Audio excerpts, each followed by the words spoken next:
Assalamualaikum warahmatullahi wabarakatuh. Metode pembelajaran yang inovatif seperti pembelajaran berbasis proyek. Ya, siswa belajar melalui proyek nyata mengembangkan keterampilan kolaborasi dalam pemecahan masalah. Yang kedua, pembelajaran secara daring, memberikan pembelajaran yang fleksibel dan beragam sesuai dengan kebutuhan siswa. Dalam pembelajaran memantau kemajuan, memantau kemajuan, di mana asesmen ini membantu kita guru untuk mencapai tujuan dari pembelajaran.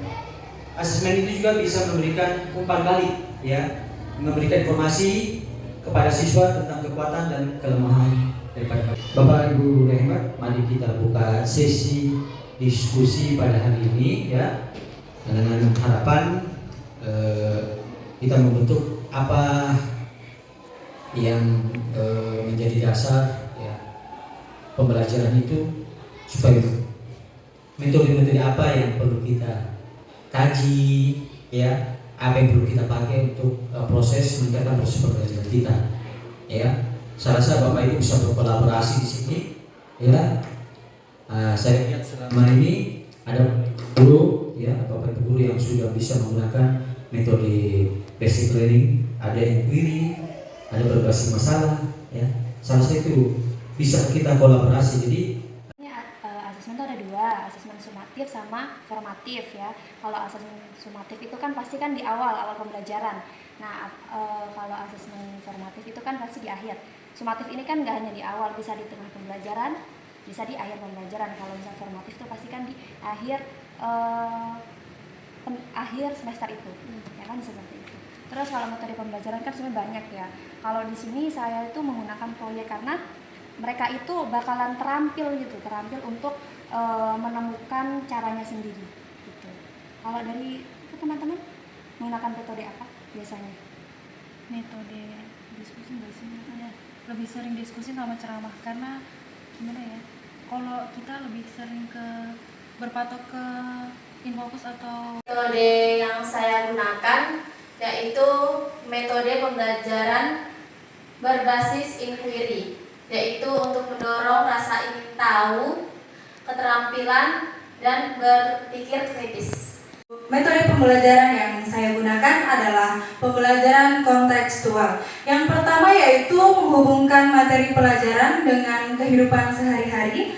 Terus kemudian yang kedua meningkatkan relevansi dan minat belajar siswa. Kemudian yang ketiga memudahkan transfer pengetahuan ke situasi yang nyata. Saya akan menjelaskan tentang metode pembelajaran kolaboratif dan pembelajaran berbasis teknologi. Adapun yang pertama yaitu mengembangkan keterampilan sosial dan komunikasi. Yang kedua mendorong pertukaran ide dan perspektif. Yang selanjutnya yang ketiga yaitu meningkatkan literasi digital, dan yang terakhir memungkinkan akses ke sumber belajar yang lebih luas lagi.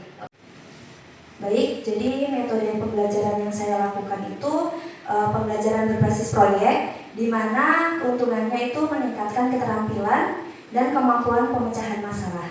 Nah, yang selanjutnya mengembangkan keterampilan berkolaborasi.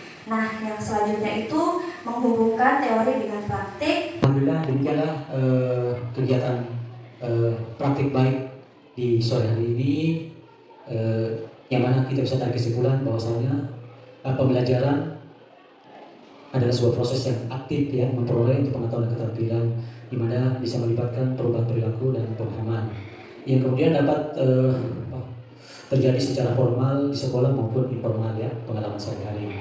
Kemudian dipengaruhi oleh beberapa motivasi seperti lingkungan dan metode pengajaran yang Bapak Ibu pakai. Yang kedua yang tentang asesmen, bahwasanya proses pengumpulan mengevaluasi informasi tentang pembelajaran siswa itu biasanya bentuknya berupa mengukur pencapaian tujuan daripada pembelajaran.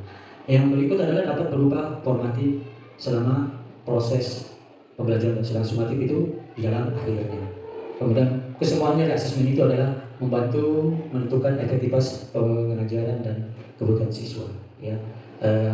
Semoga praktik hari ini yang saya sampaikan ada manfaat minimal untuk diri pribadi saya dan Bapak Ibu.